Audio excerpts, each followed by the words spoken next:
Evet, herkese merhabalar. Ben Enes Malik Bayraktar. Dertab'a hepiniz hoş geldiniz. Bugün yapacak olduğum video çok uzun zamandan beri beklenilen bir videoydu. Bu ekrandaki bu arada görüntü de galiba epey stresli ve sıkıntılı görünüyor. Neyse, mühim değil. Zaten ilk defa kameramda bir problem var. İlk defa bu kamerayla kayıt yapmaya çalışacağım. Onun için birazcık görselde de kötü bir şey var. Görsel kötü yani. Onun için ben de odaklanamıyorum. Onun için şimdiden idare edin. Şimdi bugün yapacağımız video zaten kapakta da göründüğü gibi Arcane, işte LoL, hepimizin bildiği LoL'ün Netflix tarafından yapımcılığını Riot Games'in yaptığı bir yapım. İlk sezon ben 2021 senesi diye hatırlıyorum. Yanlış hatırlıyor olabilirim. Yanlışsam önemi yok. Ama aradan bayağı en aşağı 2 sene geçti. Aşağı yukarı. 1,5 senesi garanti var. 2 senesi de vardır. Belki daha da fazladır. Siz daha iyi biliyorsunuz. Tabii aradan bu kadar süre geçtiği için ne oluyor?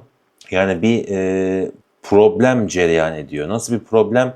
Yani önceki yapım yapılmış, yani ilk sezon yapılmış, ikinci sezona geçiyorsun. İkinci sezon adapte olamıyorsun. Yani birinci sezonda ne olmuştu, ne oluyordu, nasıl bitmişti onu bile hatırlamıyorsun. Hatta bazı yapımlar mesela ne yapıyor? İkinci sezon başladığında veya üçüncü sezon başladığında önceki bir feedback yapıyorlar. Ne yapıyor? Ekrana geliyor o şeyler. Onları izliyorsun, o sekansları, o film sahnelerini, bölüm sahnelerini izliyorsun. He diyorsun, bak şöyle şöyle olmuştu, böyle böyle olmuştu diyorsun. Doğal olarak bu tarz şeylerin yapılması bence güzel. Bu ikinci sezonda da ara ara bu şeyler yapıldı. Ben en azından bunu fark ettim diye söyleyebilirim. Ama tabii bu yeterli mi? Değil. Yeterli değil çünkü abi ikinci sezon tam manasıyla oturmadı. Yani ilk sezon en azından hani sıfırdan başlamış bir yapımdı ve biz bu yapıma adapte olmaya çalışıyorduk. Doğal olarak inişli çıkışlı, düşe kalka bir hani rotasyon yapmıştık. Ama bu ikinci sezon artık bir şeylerin yavaş yavaş gelişmesi ve patlaması gereken bir sezon olması gerekiyor ki zaten Riot Games de galiba zarar etmiş bu yapımdan. İkinci sezondan özellikle yapımdan zarar etmiş. Bu zarar neticesinde belki 3. sezon gelmeye de bilir. Belki bu sezon bitiriyor da olabilirler. Ondan da emin değiliz. Zaten şu an sadece 3 bölüm yayınlandı. Onun için çok ciddi bir şey söylemek güç olur. Onun haricinde şöyle bir şey yapacağım. Evet, şimdi ekranda da görebiliyorsunuzdur diye düşünüyorum. Burada şimdi güzel bir sayfa yapmışlar. Güzel bir çalışma olmuş.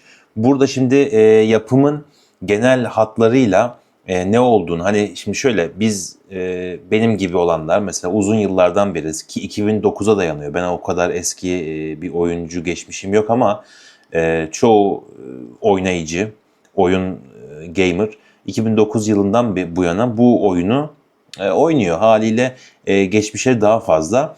Ama hani oyunla alakası olmayan insanlar, izleyiciler için de böyle ufak tefek bir bilgi geçişi yapacağım. Ona istinaden de birkaç notum var burada. Notlarımdan da bahsedeceğim. Sonrasından galiba yarın çarşamba günleri mi, cuma günleri mi yeni bölümler yayınlanacak? Ondan emin değilim. Yeni bölümlerde yayınlandıkça sezonun son bölümünü izledikten sonra bu yapılan videoya gelen yorumlar neticesinde, beğeniler neticesinde belki final, yani sezonun finali diyelim, belki final de olabilir bilmiyorum ama final bölümünden sonra da tekrardan bir bölüm çekebilirim. Onunla kadar da şimdilik bu videomuzla bir ilerletelim konuyu, bakalım neler çıkacak karşımıza. Karakterlerden bahsediyor. Bu karakterleri de buradan okuyabilirsiniz isterseniz. Linki açıklama kısmına bırakacağım. Oradan bakabilirsiniz. Benim yorumlarım şimdi şöyle. İkinci sezon başladı ama birinci sezonla ikinci sezon arasında evet gerçekten çok uzun bir süre vardı. Bu uzun süre heves insanda bırakmıyor. hatta bir yerde okumuştum, bir kişinin yorumu 2021'de şöyle demiş. Hani ikinci sezon işte 2023'te gelecekmiş. O güne kadar yaşarsak görürüz. Şimdi adam tekrardan yazmış, edit yapmış. Demiş ki yaşıyorum, evet buradayım gibilerinden. Şimdi aradan uzun zaman geçince bu tarz yapımlarda bir heves düşüklüğü, bir ne bileyim yani insanın da izleyesi kalmıyor. Tamam, gelmiş işte ikinci sezon gelmiş diyorsun ama yani bu ikinci sezon ne oluyor? İşte böyle bir durağan şekilde başlıyor. Mesela Sıcak Kafa diye bir yapım vardı, yerli yapım. Onda da mesela ikinci sezonu bekliyorduk. İkinci sezon ama gelmedi. Gelseydi ne olacaktı? Yani ilk sezondaki o heyecanımız ikinci sezona ilk etapta yansımayacaktı. Tabii ki ikinci sezonun yapım değeri olarak iyi yapım değerine çıkarsa o zaman başka ama ilk etapta böyle bir şey var. Bu bir gerçek. Diğer bir düşüncem sürekli şöyle bir şey oldu. Şimdi 3 bölüm girmiş. Çok güzel 3 bölüm. Gayet güzel. Efektler kaliteli. Video yani bir anime havasında denilen yapım için çok kaliteli 3 boyutlu görseller mevcut. Gerçekten başarılı görselleri var ama şöyle bir şey ya abi şimdi Arcane dünyası diye bir şey var. Yani bu dünyaya bir sürü karakteri sokuyorsun. Ve kısa kısa bölümlerde bir sürü kapılar, pencereler açıp bir şeyleri vermeye çalışıyorsun. Şimdi bu yapılmaz değil, yapılır ama işin şu boyutu var. Bir sürü şey verip sezonun sonuna doğru geldiğinde hiçbir şey ortaya koyamadan sezonu kapatmak da var. Ki böyle bir şey olacak. Çünkü karakterleri tam anlayamıyoruz, bilmiyoruz, tanımıyoruz doğru düzgün. Tamam baş karakterler var birkaç tane. Onlar zaten ilk sezondan beri geliyorlar. Doğal olarak onları biraz tanıyorsun, ediyorsun. Ama diğer karakterler tam manasıyla işin içerisine girmiş değiller. Ve bu işin içerisine giremeden bir şeyler... Evet hala orada mısın diyor. Evet, buradayım. İşin içerisine giremeden bir bakıyorsun bir yerden bir şeyler çıkıyor. Birilerine bir şey oluyor. Yani onun için böyle çok allak bullak bir iniş çıkış hali var. Hani sürekli böyle aralara senaryo mahiyetinde bir şeyler koyarak bir şeyleri geliştirmişler. Tamam güzel, çok güzel ama hala yani 2 yıldan beri olmayan bir yapım. İkinci sezona başlıyorsun. Yani birazcık daha bence yayvan şekilde yayarak bir şeyleri daha oturaklı belki hani mesela bu kadar kalite, ekstra kaliteye, maliyete gerek duymadan 8 bölüm çekeceksen mesela 10 bölüm çek, 2 bölüm daha arttır. Ama bunu güzel yaya yaya, sindire sindire bir şeylerden böyle seyircinin tat almasını sağlayarak yapsa bu tarz yapımlar bence daha başarılı olacağını düşünüyorum.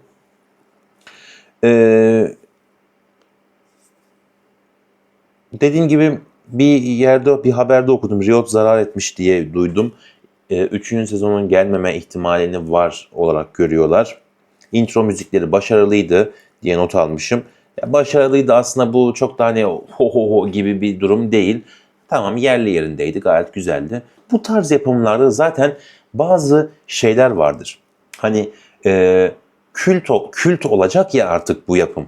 Ya mesela animelerde herkesin bildiği ne var? Death Note mesela var. Herkesin bildiği bir animedir mesela. Onun müzikleri hala mesela anime izlemiş bir nesil olarak gelecek nesiller de buna dahil. Hani ilk izledikleri anime budur ve onun müziklerini bilirsin. Yani intro müziğini de bilirsin, bitiş müziğini de bilirsin, final sahnelerini de bilirsin. Yani bu bence çok abartılacak bir şey değil çünkü yorumlarda sürekli bunu gördüm. Hani intro çok güzeldi, yapımın işte giriş introsu çok güzeldi gibilerinden söylemişler. Tamam güzeldi ama bu abartılacak bir şey değil. Bence insanlar biraz tahrik olmaya çok meyilliler. Bu da bu tarz yapımlar da insanları, izleyiciyi özellikle çok tahrik ediyor. Ama bence abartılacak bir tahrik mekanizması yoktu.